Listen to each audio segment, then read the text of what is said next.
여러분, 혹시 이런 여성을 본 적이 있으신가요?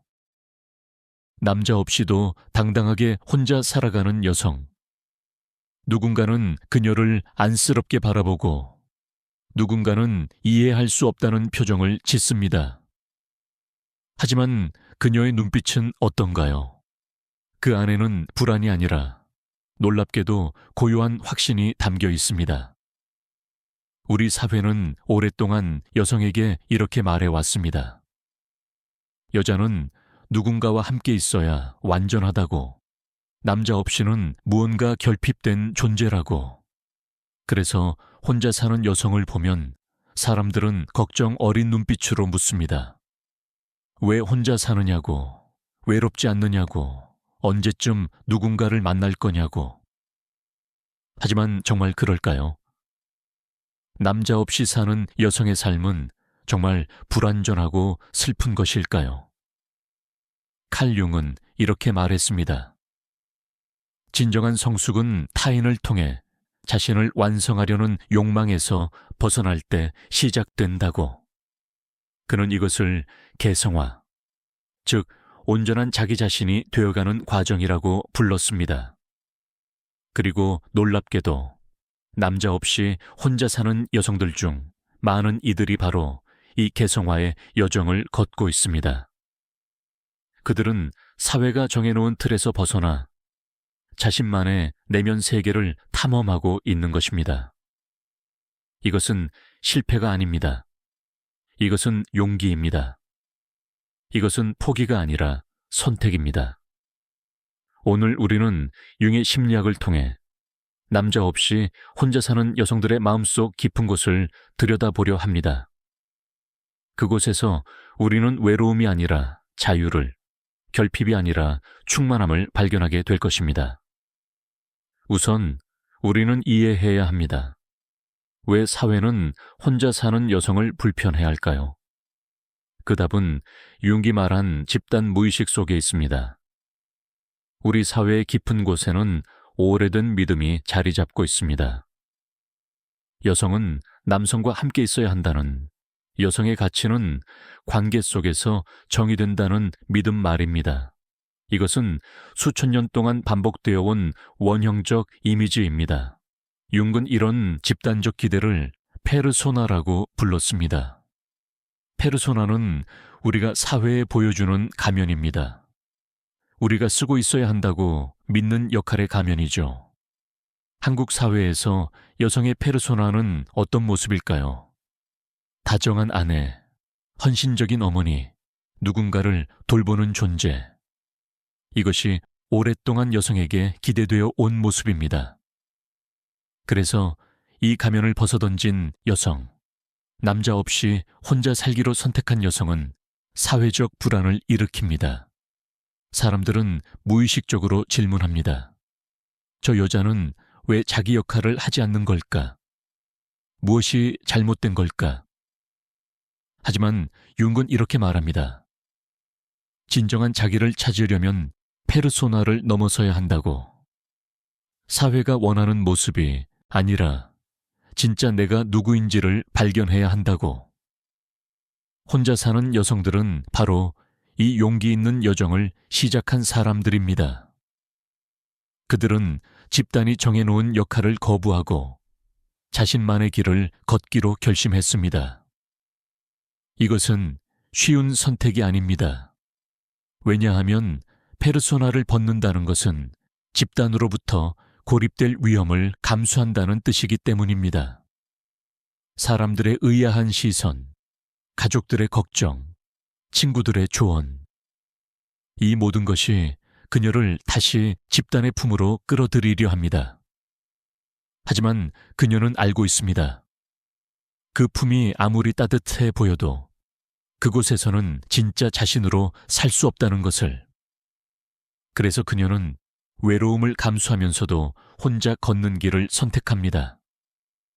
여기서 중요한 질문이 생깁니다. 그렇다면 이 여성들은 정말 남자가 필요 없는 걸까요? 관계 자체를 거부하는 걸까요? 아닙니다. 융의 관점에서 보면 이것은 훨씬 더 깊은 문제입니다. 그들이 거부하는 것은 남자가 아니라 남자를 통해서만 자신을 정의하는 방식입니다.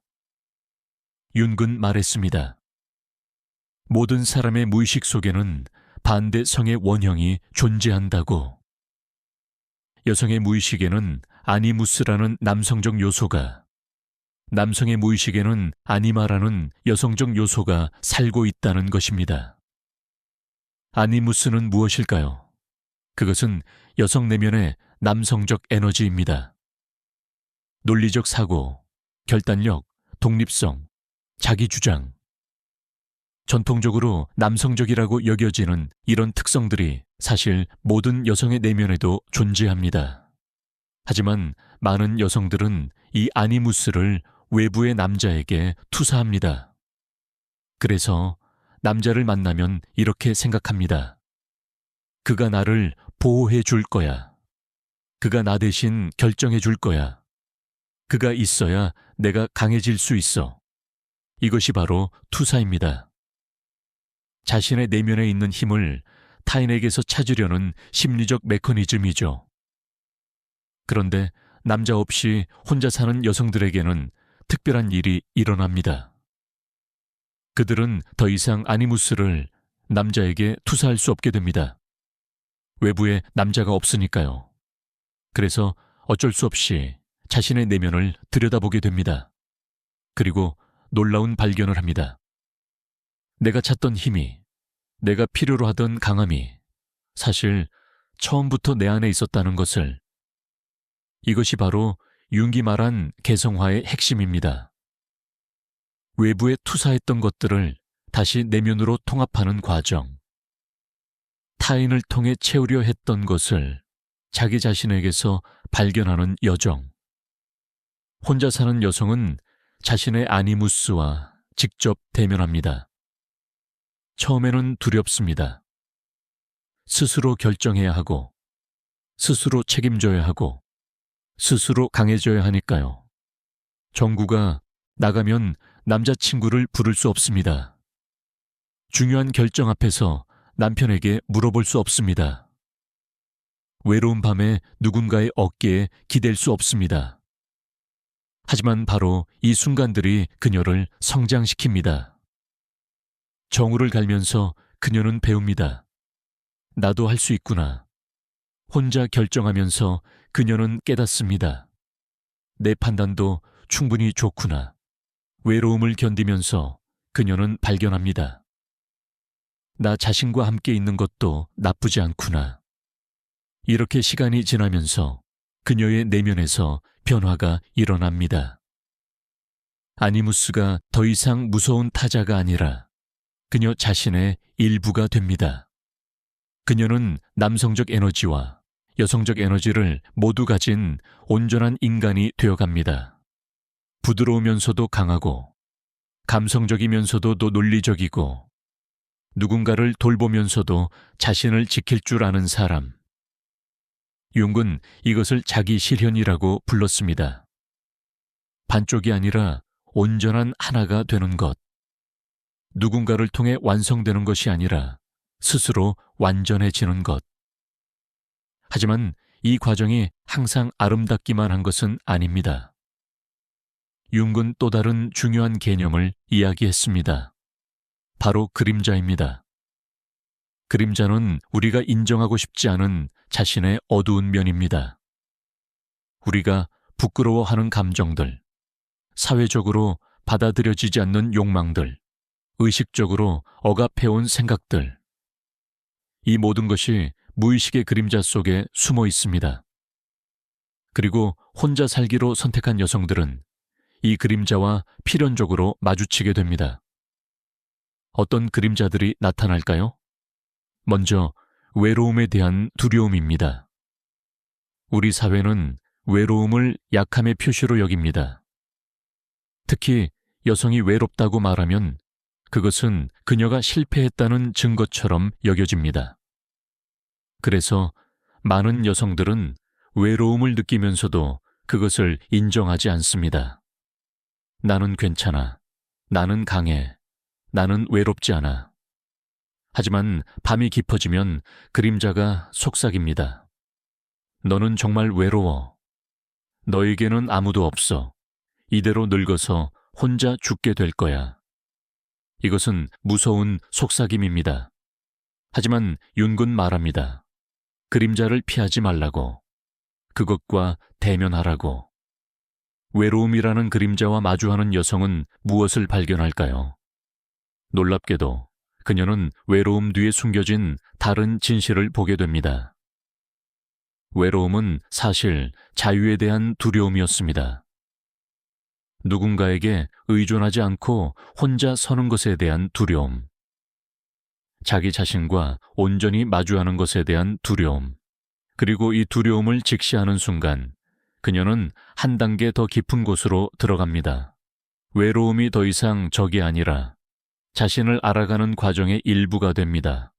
고요한 밤에 시간이 무서운 것이 아니라 자신과 대화할 수 있는 소중한 시간이 됩니다. 또 다른 그림자는 분노입니다.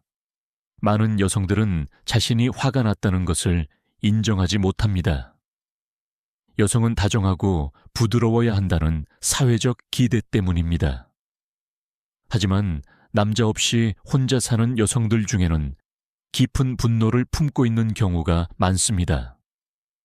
자신을 상처 입힌 남자들에 대한 분노, 자신을 이해하지 못하는 사회에 대한 분노, 때로는 자기 자신에 대한 분노까지.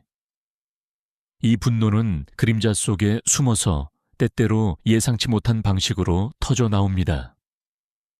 사소한 일에 과도하게 화를 내거나 다른 사람들에게 냉소적이 되거나 세상 전체를 적대시하게 됩니다. 윤근 말합니다. 그림자를 억압하면 그것은 더욱 강력해진다고. 하지만 그것을 인정하고 통합하면 그것은 에너지의 원천이 된다고. 자신의 분노를 인정하는 여성은 무엇을 얻을까요? 그녀는 자기 주장에 힘을 얻습니다. 분노는 경계를 설정하는 능력이 됩니다. 나를 함부로 대하지 말라고. 나는 존중받을 가치가 있다고. 나의 필요도 중요하다고 말할 수 있는 힘. 이것이 바로 그림자를 통합한다는 것의 의미입니다. 어두운 감정을 부정하는 것이 아니라 그것을 받아들여서 건설적인 에너지로 변환시키는 것. 세 번째 그림자는 의존성에 대한 욕구입니다.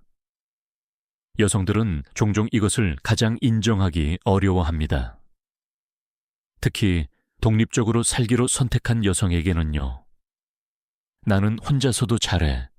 나는 누구도 필요 없어. 이렇게 말하면서도 그녀의 무의식 깊은 곳에서는 다른 목소리가 들립니다. 누군가 나를 돌봐줬으면 좋겠어. 누군가 내 짐을 나눠줬으면 좋겠어. 누군가 내가 힘들 때 알아서 챙겨줬으면 좋겠어. 이 욕구를 인정하는 것은 약함을 드러내는 것처럼 느껴집니다. 하지만 융의 관점에서 보면 이것 또한 인간의 자연스러운 면입니다. 문제는 의존 욕구 자체가 아니라 그것을 어떻게 다루느냐입니다.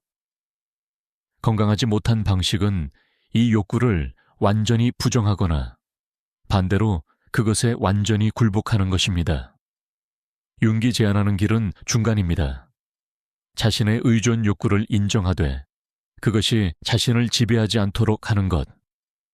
때로는 도움을 요청하고 때로는 혼자 해낼 수 있는 것.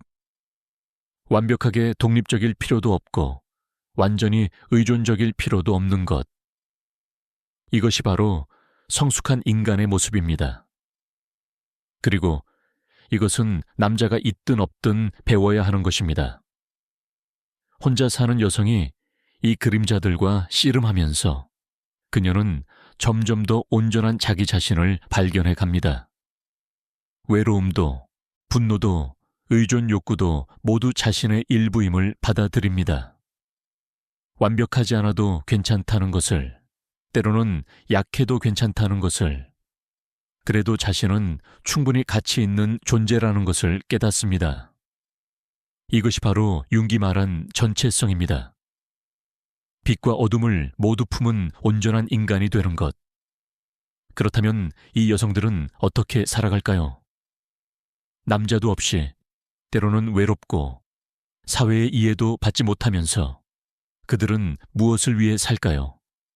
여기서 융의 또 다른 중요한 개념이 등장합니다. 바로 자기, 즉 셀프입니다.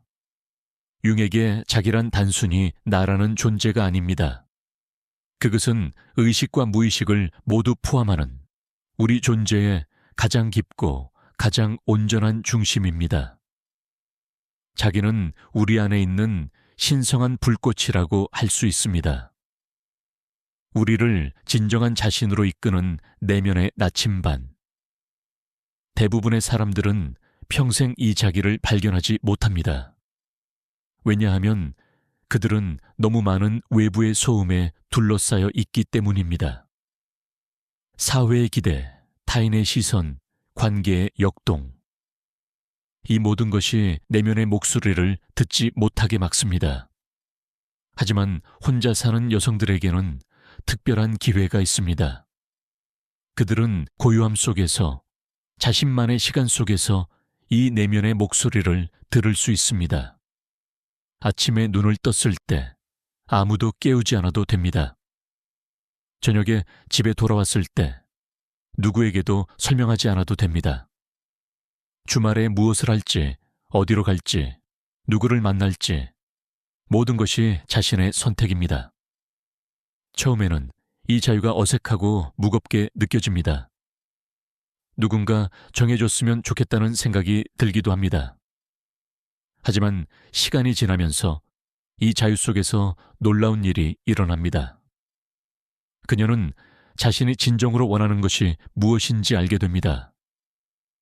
남자친구가 좋아할까? 부모님이 기뻐하실까? 친구들이 어떻게 생각할까? 이런 고민 없이 순수하게 자기 자신의 욕망과 마주합니다. 나는 무엇을 좋아하는가? 나는 무엇을 할 때 살아있음을 느끼는가? 나는 어떤 사람이 되고 싶은가? 이것이 바로 자기와의 만남입니다. 융은 이것을 개성화 과정의 목표라고 했습니다. 타인이 원하는 내가 아니라 진정한 나 자신이 되는 것. 이것은 이기적인 것이 아닙니다. 오히려 그 반대입니다. 진정한 자기 자신을 아는 사람만이 타인과 건강한 관계를 맺을 수 있습니다. 왜냐하면 그는 자신을 잃지 않으면서도 타인과 연결될 수 있기 때문입니다. 자신이 없는 사람은 관계 속에서 자신을 잃어버립니다. 하지만 자기를 발견한 사람은 관계 속에서도 자신을 유지합니다.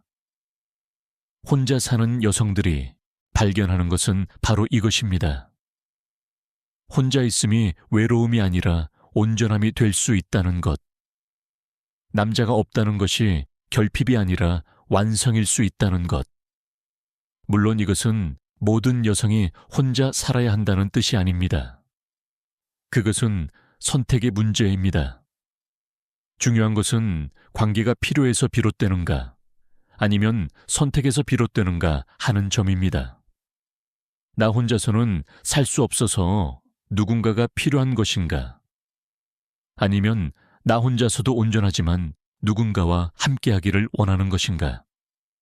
이 두 가지는 완전히 다릅니다. 융은 말했습니다. 진정한 사랑은 의존에서 나오는 것이 아니라 자유에서 나온다고. 내가 온전할 때, 내가 나 자신으로 충분할 때, 그때 나는 진정으로 타인을 사랑할 수 있습니다.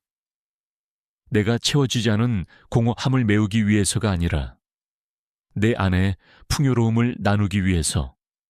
이것이 바로 개성화를 이룬 사람의 사랑입니다.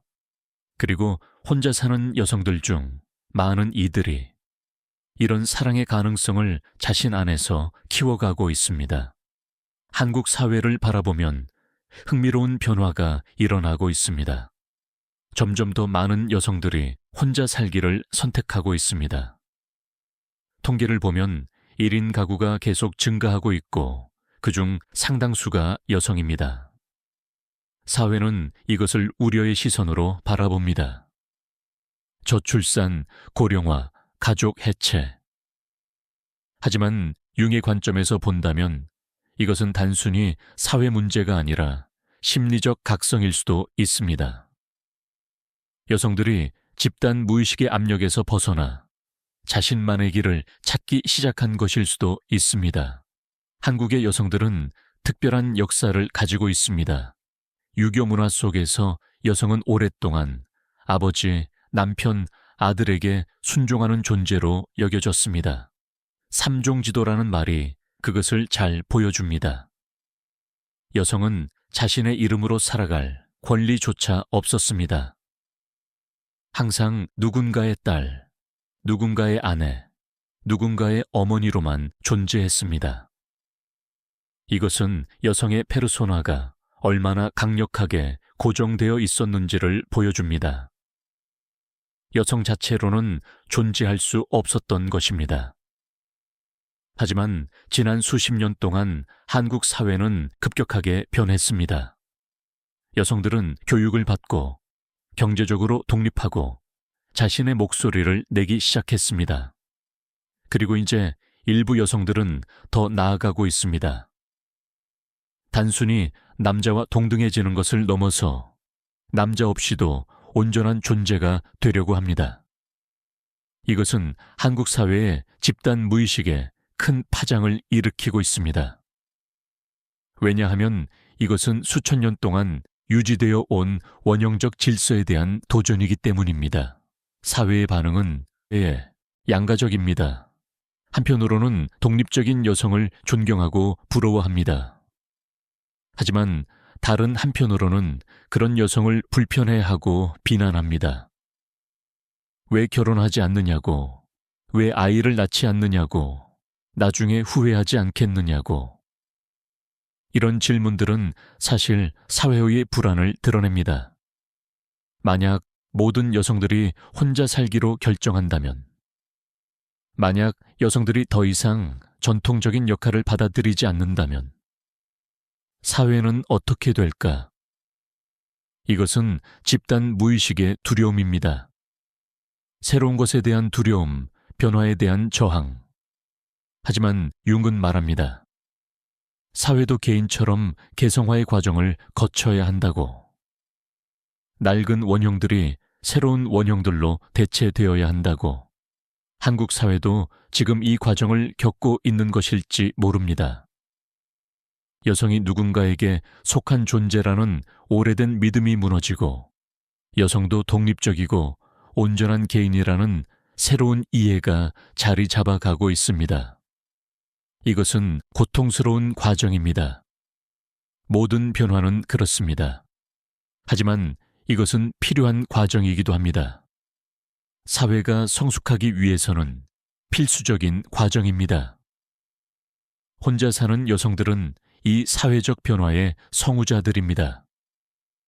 그들은 개인적인 선택을 하고 있지만 동시에 집단 무의식에 새로운 가능성을 열어주고 있습니다. 다음 세대의 여성들은 더 이상 관계를 통해서만 자신을 정의할 필요가 없을 것입니다. 그들은 선택할 수 있을 것입니다. 혼자 살 것인가, 함께 살 것인가. 그리고 어떤 선택을 하든 그것은 온전히 그들 자신의 결정일 것입니다. 이것이 바로 자유입니다. 진정한 의미의 자유. 그렇다면 혼자 사는 여성들은 구체적으로 어떤 삶을 살까요? 그들의 일상은 어떤 모습일까요? 겉으로 보기에는 평범할 수 있습니다. 출근하고, 일하고, 퇴근하고, 저녁을 먹고, 잠자리에 듭니다. 하지만 융의 관점에서 본다면 이 일상 속에는 깊은 의미가 숨어 있습니다. 매일매일이 자기 자신과의 대화입니다. 매 순간이 자기 발견의 기회입니다. 아침에 일어나서 무엇을 입을지 결정하는 것조차 자신의 취향을 확인하는 과정입니다. 누군가를 위해서가 아니라 나 자신을 위해 옷을 고릅니다. 이것은 사소해 보이지만 사실 매우 중요합니다. 저녁에 집에 돌아와서 무엇을 먹을지 결정하는 것도 마찬가지입니다. 남편이 좋아하는 음식, 아이들이 먹고 싶어 하는 음식을 고려하지 않아도 됩니다. 오늘 나는 무엇이 먹고 싶은가? 이 단순한 질문이 자기 자신의 욕망과 연결되는 통로가 됩니다. 주말에 무엇을 할지 결정하는 것도 그렇습니다. 가족 행사에 가야 한다거나 남자친구와 데이트를 해야 한다는 의무가 없습니다. 순수하게 내가 원하는 것을 할 수 있습니다. 책을 읽거나 영화를 보거나 산책을 하거나 아니면 그냥 아무것도 하지 않을 수도 있습니다. 이런 자유로운 선택들이 쌓이면서 그녀는 점점 더 자기 자신을 알아갑니다. 나는 사람들과 어울리는 것을 좋아하는가? 아니면 혼자 있는 것을 좋아하는가? 나는 활동적인 것을 좋아하는가? 아니면 조용히 사색하는 것을 좋아하는가? 나를 행복하게 만드는 것은 무엇이고, 나를 불편하게 만드는 것은 무엇인가? 이런 질문들에 대한 답을 찾아가는 과정이 바로 개성화입니다. 융은 말했습니다. 자기 자신을 아는 것이 모든 지혜의 시작이라고. 하지만 혼자 사는 삶이 항상 평화롭기만 한 것은 아닙니다. 때로는 위기의 순간들이 찾아옵니다. 깊은 밤에 갑자기 외로움이 밀려올 때, 아플 때 돌봐줄 사람이 없을 때, 좋은 일이 생겼는데 함께 기뻐할 사람이 없을 때, 이런 순간들은 매우 고통스럽습니다. 이럴 때 그녀는 자문합니다. 내 선택이 맞았을까? 이렇게 사는 게 의미가 있을까? 나는 지금 무엇을 위해 살고 있는 걸까? 이것이 바로 윤기 말한 위기입니다. 개성화의 과정에는 필연적으로 위기가 동반됩니다. 융은 이런 위기를 회피하지 말라고 조언합니다. 오히려 그것을 깊이 들여다보라고 합니다. 왜냐하면 위기의 순간이야말로 무의식이 메시지를 보내는 때이기 때문입니다. 외로움 뒤에는 무엇이 있는가? 단순히 사람이 그립다는 것일까? 아니면 더 깊은 무언가일까? 융은 말합니다. 진정한 외로움은 타인의 부재에서 오는 것이 아니라 자기 자신과의 단절에서 온다고. 우리가 정말로 외로운 것은 자기 내면의 자아와 연결되지 못했을 때라는 것입니다. 혼자 사는 여성이 이 통찰을 얻는 순간 무언가 변화하기 시작합니다. 그녀는 더 이상 외부에서 위안을 찾지 않습니다. 대신 자신의 내면을 향합니다. 명상을 하거나 일기를 쓰거나 자연 속을 걷습니다. 그리고 고요함 속에서 그녀는 발견합니다.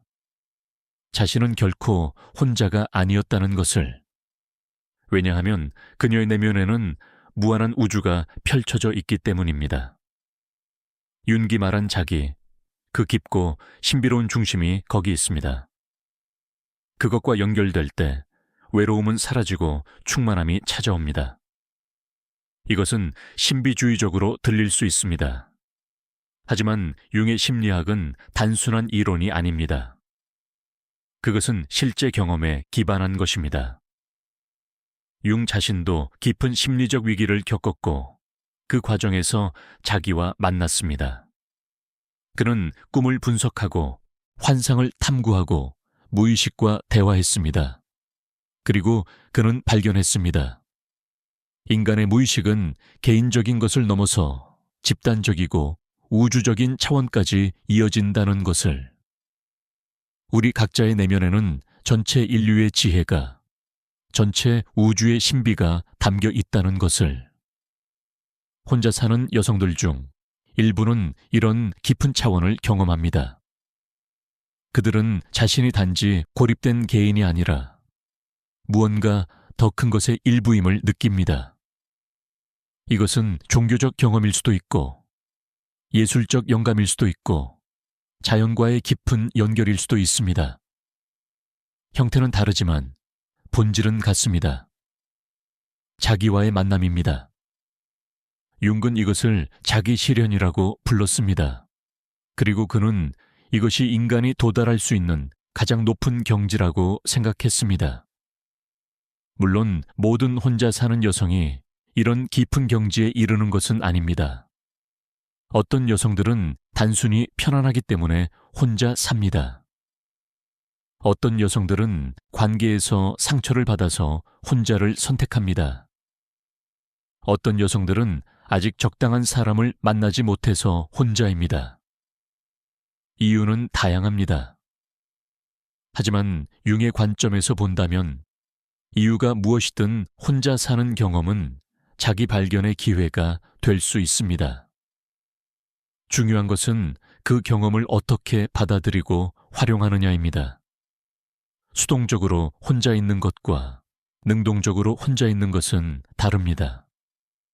어쩔 수 없이 혼자 있으면서 끊임없이 외부를 갈망하는 것과 의식적으로 혼자를 선택하면서 내면을 탐험하는 것은 완전히 다른 경험입니다. 윤은 후자를 권장합니다. 외부 세계에서 일시적으로 물러나서 내면 세계를 들여다보는 시간을 가지라고. 그것이 젊은 시절이든 중년이든 노년이든 어느 시기에든 이런 내면으로의 여행은 가치가 있습니다. 한국의 중장년 여성들에게 이것은 특별한 의미를 가질 수 있습니다. 많은 한국 여성들은 삶의 대부분을 타인을 위해 살아왔습니다. 부모를 위해, 남편을 위해, 자녀를 위해. 그들은 자신의 욕망을 뒤로 미루고 자신의 꿈을 포기하고 다른 사람들을 돌보는데 헌신해왔습니다. 이것은 고귀한 희생이었지만 동시에 자기 상실이기도 했습니다. 그들은 자신이 진정으로 누구인지, 무엇을 원하는지 알 기회가 없었습니다. 그런데 중년이 되면서 상황이 변합니다. 자녀들이 성장해서 독립하고 부모는 세상을 떠나고 때로는 남편과의 관계도 변화합니다. 갑자기 그녀는 자신만을 위한 시간을 갖게 됩니다. 처음에는 이것이 공허하게 느껴집니다. 평생 누군가를 돌보는 데 익숙했던 그녀에게 아무도 돌볼 사람이 없다는 것은 존재의 위기처럼 느껴집니다. 융은 이것을 중년의 위기라고 불렀습니다. 그리고 그는 이것이 단순한 위기가 아니라 개성화의 새로운 기회라고 보았습니다. 중년의 여성이 혼자 사는 시간을 갖게 될 때 그녀는 처음으로 자기 자신과 진지하게 마주할 수 있습니다. 나는 누구인가? 나는 무엇을 위해 살아왔는가? 앞으로 남은 인생을 어떻게 살고 싶은가? 이런 질문들은 더 이상 미룰 수 없습니다. 그리고 이 질문들에 답하는 과정에서 그녀는 놀라운 발견을 할 수 있습니다. 자신 안에 숨겨져 있던 재능, 오랫동안 억눌려 있던 욕망, 한 번도 시도해보지 못했던 꿈들, 이 모든 것이 그녀를 기다리고 있습니다. 융은 말했습니다. 인생의 후반부는 전반부와 다른 과제를 가진다고. 젊은 시절에는 외부 세계에서 성공하고 관계를 맺고 사회적 역할을 수행하는 것이 중요합니다. 하지만 중년 이후에는 내면 세계로 관심을 돌려야 한다고. 자신의 영혼을 돌보고 삶의 의미를 찾고 죽음을 준비하는 것이 더 중요해집니다. 이것은 소극적인 과정이 아닙니다. 오히려 가장 적극적이고 창조적인 과정입니다. 인생의 경험이 지혜로 익어가는 시간이기 때문입니다. 혼자 사는 중장년 여성들은 이런 내면의 여정을 걷기에 좋은 위치에 있습니다. 그들은 외부의 방해 없이 자신의 속도로 자신만의 길을 탐험할 수 있습니다.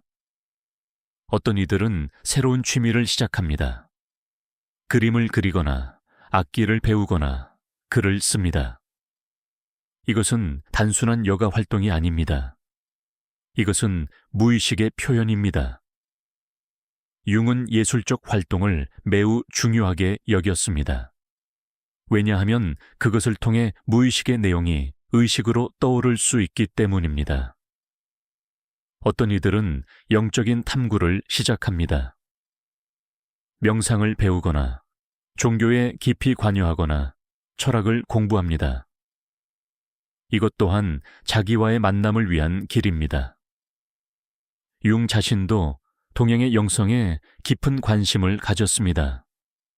그는 요가, 불교, 도교 등을 연구했고 그것들이 서양 심리학과 다른 방식으로 같은 목표, 즉 자기 실현을 추구한다는 것을 발견했습니다. 한국의 전통 영성, 예를 들어 선불교나 유교의 수양론도 마찬가지입니다. 그것들은 모두 내면의 중심을 찾고 진정한 자기가 되는 것을 목표로 합니다. 어떤 이들은 봉사활동을 시작합니다. 자신이 받은 것을 다른 이들에게 나누는 것입니다. 이것 또한 개성화의 한 측면입니다. 융은 말했습니다.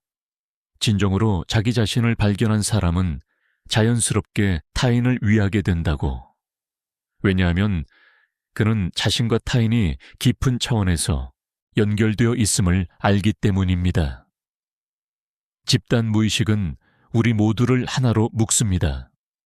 내가 치유되면 전체가 치유되고 내가 성장하면 전체가 성장합니다. 결국 혼자 사는 여성의 여정은 단지 개인적인 것이 아닙니다. 그것은 집단적 차원에서도 의미를 가집니다. 그녀가 자신의 온전함을 찾아가는 과정은 모든 여성들에게, 나아가 모든 인간에게 새로운 가능성을 열어줍니다.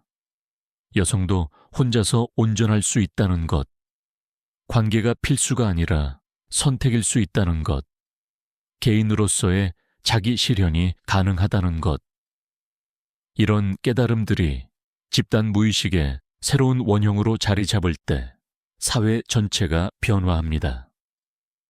융은 개인의 변화가 세상을 변화시킨다고 믿었습니다. 혁명이나 제도 개혁만으로는 진정한 변화가 일어나지 않습니다. 진정한 변화는 개인의 의식이 변할 때 일어납니다. 한 사람 한 사람이 자기 자신을 발견하고 그림자를 통합하고 온전한 인간이 되어갈 때 그것이 모여서 집단 의식을 변화시킵니다. 혼자 사는 여성들은 의도하지 않았을지 모르지만 이런 변화의 성우자가 되고 있습니다. 물론 모든 것이 아름답지만은 않습니다. 현실적인 어려움들도 있습니다. 경제적 불안, 건강 문제, 노후에 대한 걱정, 이런 것들은 매우 실질적인 문제들입니다. 융의 심리학이 이런 문제들을 직접 해결해 주지는 않습니다. 하지만 융의 관점은 이런 문제들을 대하는 태도를 변화시킬 수 있습니다. 문제를 적으로 보는 것이 아니라 성장의 기회로 보는 것입니다. 불안을 회피하는 것이 아니라 그것이 말하려는 것을 듣는 것입니다. 예를 들어 경제적 불안을 느낄 때 그것은 단순히 돈이 부족하다는 의미일까요? 융은 더 깊이 들여다보라고 합니다. 그 불안 뒤에는 무엇이 있는가? 혹시 자기 가치에 대한 불안은 아닐까? 혼자서는 살아갈 수 없다는 두려움은 아닐까? 이런 내면의 두려움들을 의식화하고 다룰 때 실제 문제를 해결하는 능력도 생깁니다. 왜냐하면 명확한 의식을 가진 사람은 더 나은 결정을 내릴 수 있기 때문입니다. 노후에 대한 걱정도 마찬가지입니다. 혼자 늙어간다는 것은 두려운 일입니다. 누가 나를 돌봐줄 것인가? 아플 때는 어떻게 할 것인가? 죽을 때는 누가 곁에 있어 줄 것인가? 이런 질문들은 매우 현실적입니다. 하지만 융은 이렇게 묻습니다. 누군가 곁에 있다고 해서 정말 덜 외로울까? 가족이 있다고 해서 정말 죽음이 덜 두려울까? 진정한 문제는 혼자 있느냐 아니냐가 아니라 자기 자신과 화해했느냐 아니냐입니다. 자기 자신과 화해한 사람은 죽음조차 두려워하지 않습니다. 왜냐하면 그는 이미 온전히 살았기 때문입니다. 융은 말했습니다. 제대로 산 사람에게 죽음은 끝이 아니라 완성이라고. 개성화를 이룬 사람은 삶과 죽음을 하나의 연속된 과정으로 봅니다. 삶이 의식으로의 여정이었다면 죽음은 무의식으로의 귀환입니다. 두려워할 이유가 없습니다. 그것은 집으로 돌아가는 것이니까요. 이것은 철학적으로 들릴 수 있지만 융에게는 매우 실제적인 경험이었습니다. 그는 삶의 후반부를 죽음을 준비하는 데 보냈고 그것을 두려움이 아니라 기대로 맞이했습니다.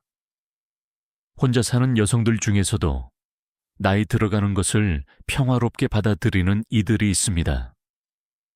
그들은 주름이 생기고 머리가 휘어지는 것을 한탄하지 않습니다. 오히려 그것을 삶의 훈장처럼 여깁니다. 그들은 젊음의 기준으로 자신을 평가하지 않습니다.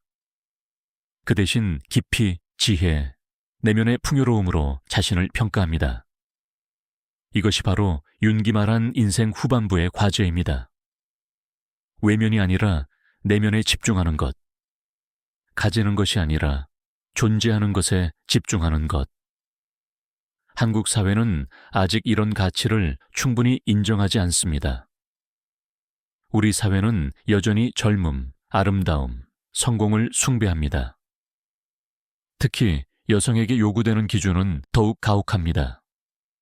젊어 보여야 하고, 날씬해야 하고, 사랑스러워야 합니다. 나이든 여성, 특히 혼자 사는 나이든 여성은 사회에서 거의 보이지 않는 존재가 됩니다. 이것은 불공정합니다. 하지만 융의 관점에서 본다면 이것은 또한 기회입니다.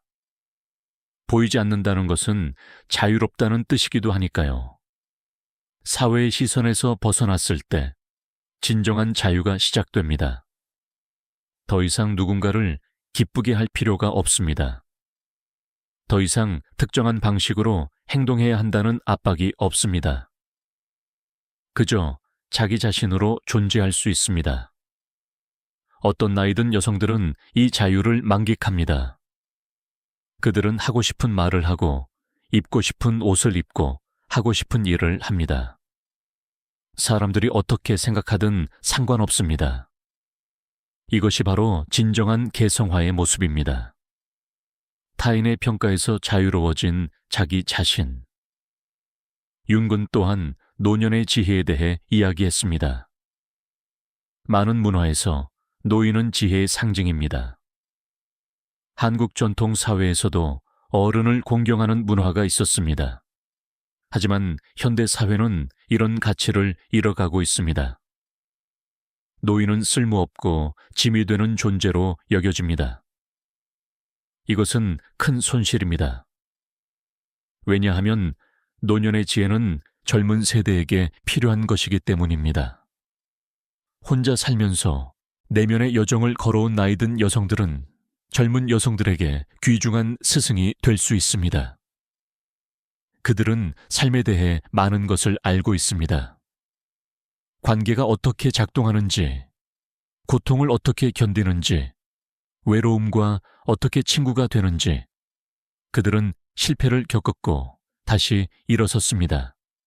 그들은 상처를 받았고 치유했습니다. 그들은 자신을 잃었다가 다시 찾았습니다.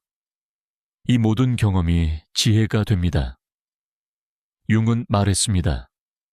진정한 지혜는 책에서 나오는 것이 아니라 삶에서 나온다고, 그리고 특히 고통을 통과한 삶에서 나온다고.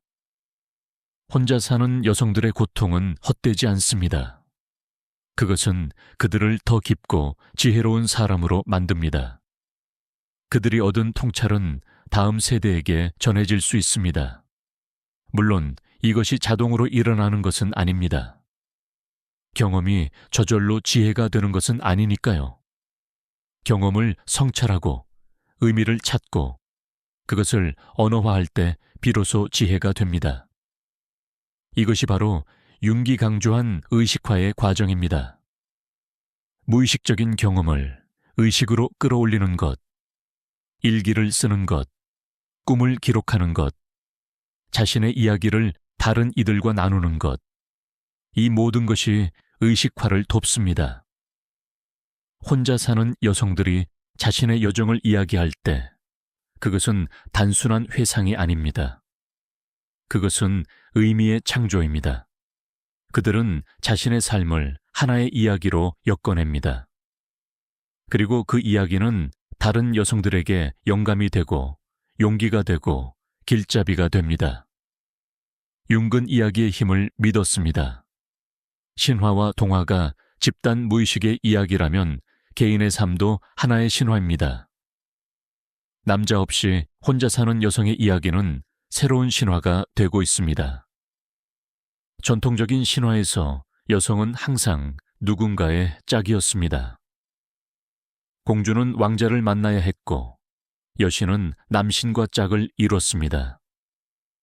하지만 새로운 신화에서는 여성이 홀로 서 있습니다. 그녀는 누군가를 기다리지 않습니다. 그녀는 스스로 여정을 떠나고 스스로 용을 무찌르고 스스로 보물을 찾습니다. 이것은 현대의 영웅 이야기입니다. 융기 말한 영웅의 여정은 남성만의 것이 아닙니다. 여성도 똑같이 영웅이 될 수 있습니다. 영웅의 여정은 무엇일까요?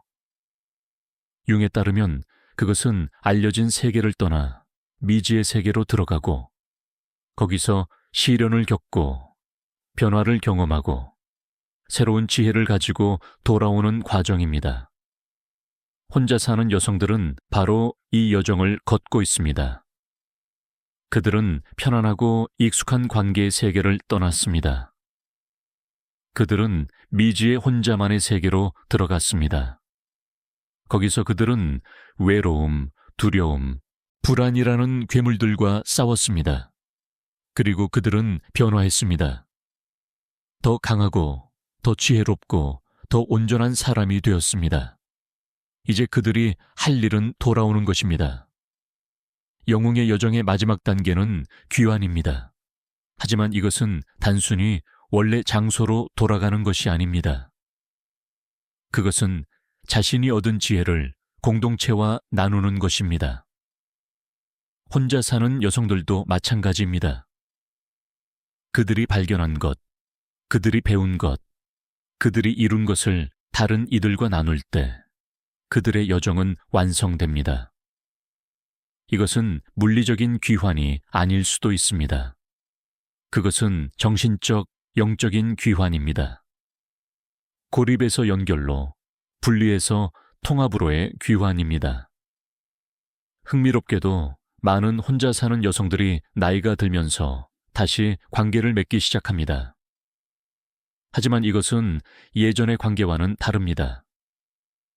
예전에는 필요해서 관계를 맺었다면 이제는 선택해서 관계를 맺습니다. 예전에는 자신을 잃으면서 관계 속에 들어갔다면 이제는 자신을 유지하면서 관계를 맺습니다. 이것이 바로 성숙한 관계입니다. 융은 말했습니다. 진정한 만남은 두 명의 온전한 개인 사이에서만 가능하다고. 반쪽끼리 만나면 서로를 완성시키려 하지만 온전한 사람들끼리 만나면 서로를 풍요롭게 합니다. 어떤 여성들은 혼자 살다가 다시 누군가와 파트너십을 맺기도 합니다. 하지만 이것은 의존적인 관계가 아닙니다. 그것은 두 명의 독립적인 개인이 자발적으로 함께하기로 선택한 것입니다. 그들은 서로가 없으면 살 수 없어서가 아니라 함께 있을 때 삶이 더 풍요로워서 함께합니다. 이것이 윤기 꿈꾸던 관계입니다. 상호 의존이 아니라 상호 풍요. 각자가 온전하되 함께할 때 더욱 빛나는 관계. 어떤 여성들은 연애나 결혼이 아닌 다른 형태의 관계를 발전시킵니다. 깊은 우정, 정신적 동반자 관계, 공동체 안의 연대. 이런 관계들도 똑같이 의미 있습니다. 윤근 관계의 형태가 중요한 것이 아니라 그 질이 중요하다고 봤습니다. 진정성, 상호 존중, 성장을 위한 공간, 이런 것들이 있는 관계라면 그것이 어떤 형태든 가치가 있습니다. 한국 사회는 결혼만을 유일하게 인정되는 관계로 보는 경향이 있지만 실제로는 무수히 많은 형태의 의미 있는 관계들이 존재합니다. 혼자 사는 여성들은 이런 다양한 관계의 가능성을 탐험할 자유가 있습니다. 그들은 사회가 정해놓은 틀에 맞추지 않아도 됩니다. 그들은 자신에게 맞는 방식으로 연결될 수 있습니다. 어떤 이에게는 가까운 몇몇 친구들과의 깊은 유대가 충분할 수 있습니다. 어떤 이에게는 넓은 공동체 안에서의 느슨한 연결들이 더 편할 수 있습니다. 어떤 이에게는 반려동물과의 관계가 가장 의미 있을 수 있습니다. 윤근 이 모든 것을 인정했을 것입니다. 왜냐하면 그에게 중요한 것은 외적인 형태가 아니라 내적인 진실이었으니까요. 결국 남자 없이 혼자 사는 여성의 삶이 우리에게 가르쳐주는 것은 무엇일까요? 그것은 완전함이 외부에서 오는 것이 아니라 내부에서 온다는 것입니다. 우리는 누군가를 만나서 완전해지는 것이 아닙니다. 우리는 이미 완전합니다. 다만 그것을 발견하지 못했을 뿐입니다. 융의 개성화 과정은 바로 이 발견의 여정입니다. 외부에 투사했던 것들을 거두어들이고 자신의 모든 면을 통합하고 온전한 하나가 되는 여정. 이것은 이기적인 것이 아닙니다. 오히려 그 반대입니다. 진정으로 자기 자신을 발견한 사람만이 타인을 진정으로 사랑할 수 있습니다. 자신이 채워지지 않은 사람은 타인을 이용합니다. 하지만 자신이 채워진 사람은 타인에게 줄 수 있습니다. 융근 말했습니다. 개성화는 고립이 아니라 더 깊은 연결을 가능하게 한다고.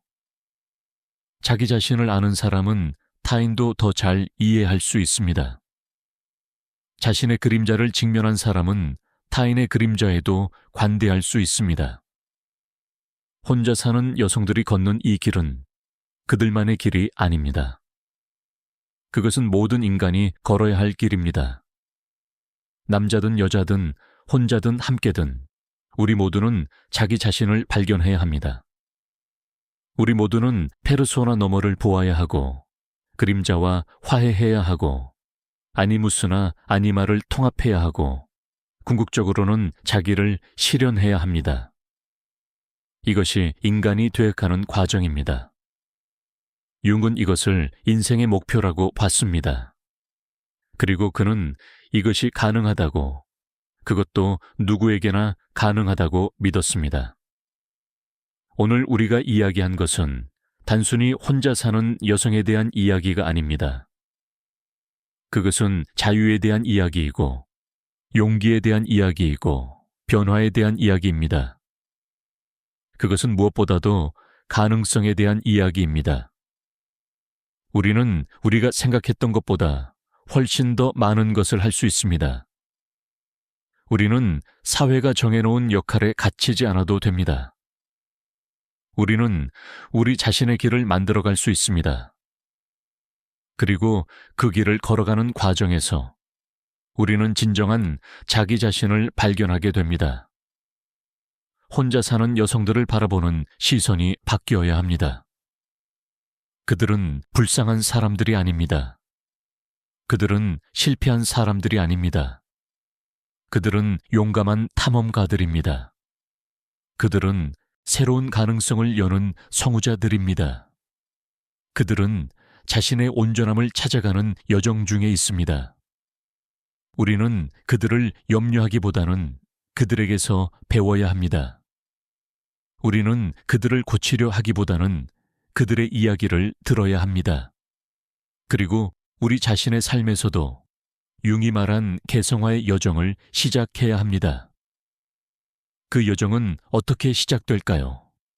작은 질문으로 시작됩니다. 나는 누구인가? 나는 무엇을 원하는가? 나는 어떻게 살고 싶은가? 이 질문들에 정직하게 답하려고 노력하는 것, 그것이 시작입니다. 그리고 그 답을 찾아가는 과정에서 우리는 놀라운 것들을 발견하게 될 것입니다. 우리 안에 숨겨져 있던 힘, 우리가 몰랐던 재능, 우리가 억눌렀던 욕망, 이 모든 것이 우리를 기다리고 있습니다. 융은 말했습니다. 당신의 비전은 당신이 마음을 들여다볼 때만 명확해진다고. 밖을 보는 사람은 꿈꾸지만 안을 보는 사람은 깨어난다고.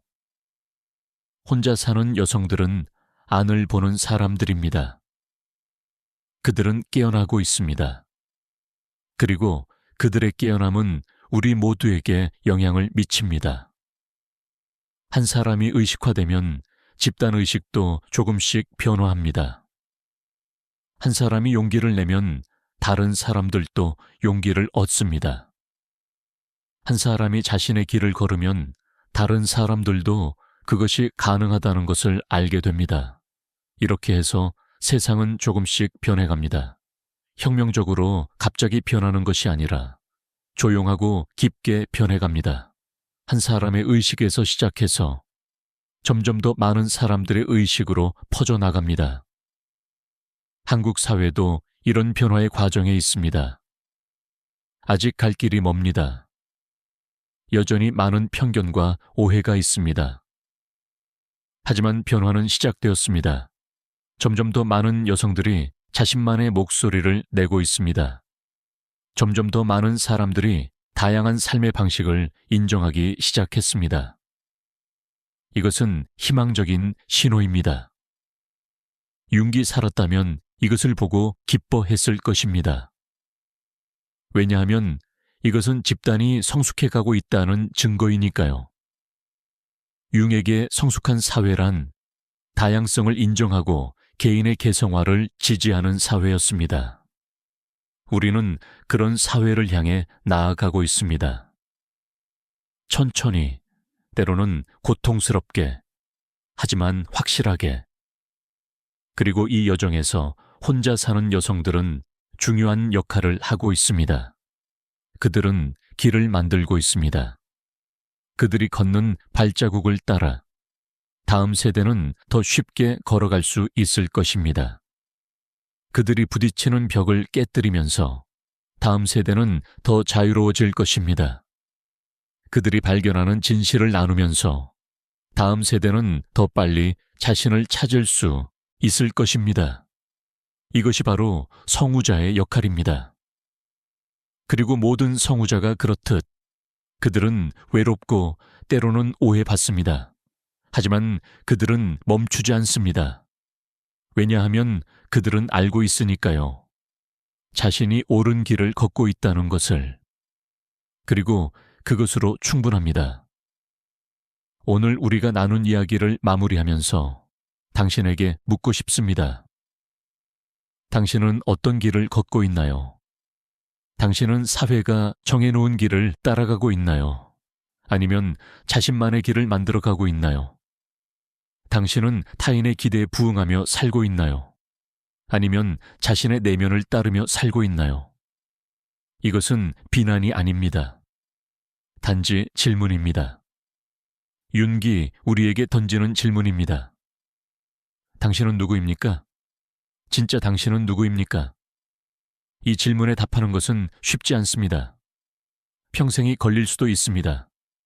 하지만 그것이 중요한 것은 답 자체보다는 질문을 품고 사는 것입니다. 그 질문이 우리를 깨어있게 만듭니다. 그 질문이 우리를 성장하게 만듭니다. 그 질문이 우리를 진정한 자기 자신으로 이끕니다. 남자 없이 혼자 사는 여성들은 이 질문과 매일 마주합니다. 그래서 그들은 깨어 있습니다. 그래서 그들은 성장합니다. 그래서 그들은 자기 자신이 되어갑니다. 당신도 이 여정을 시작할 수 있습니다. 혼자 살든 함께 살든 여자든 남자든 젊든 나이 들었든 개성화의 여정은 모든 사람에게 열려 있습니다. 필요한 것은 단지 용기입니다. 자신을 들여다볼 용기, 불편한 진실을 마주할 용기, 변화를 받아들일 용기. 그 용기를 낼 때 당신의 삶은 변화하기 시작할 것입니다. 그리고 그 변화는 당신뿐만 아니라 당신 주변의 사람들에게도 영향을 미칠 것입니다. 왜냐하면 의식의 변화는 전염되니까요.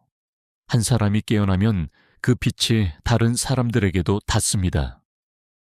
융은 우리에게 희망의 메시지를 남겼습니다. 그것은 변화가 가능하다는 것, 성장이 가능하다는 것, 온전함을 찾는 것이 가능하다는 것입니다. 우리는 우리가 태어난 그대로 살 필요가 없습니다. 우리는 우리가 되고 싶은 사람이 될 수 있습니다. 이것은 환상이 아니라 현실입니다. 수많은 사람들이 이것을 증명했습니다. 그리고 지금 이 순간에도 남자 없이 혼자 사는 여성들이 이것을 증명하고 있습니다. 그들은 보여주고 있습니다. 외부의 조건이 아니라 내면의 태도가 우리를 규정한다는 것을, 관계가 아니라 자기 자신과의 화해가 우리를 완전하게 만든다는 것을, 이 깨달음과 함께 오늘의 이야기를 마치려 합니다.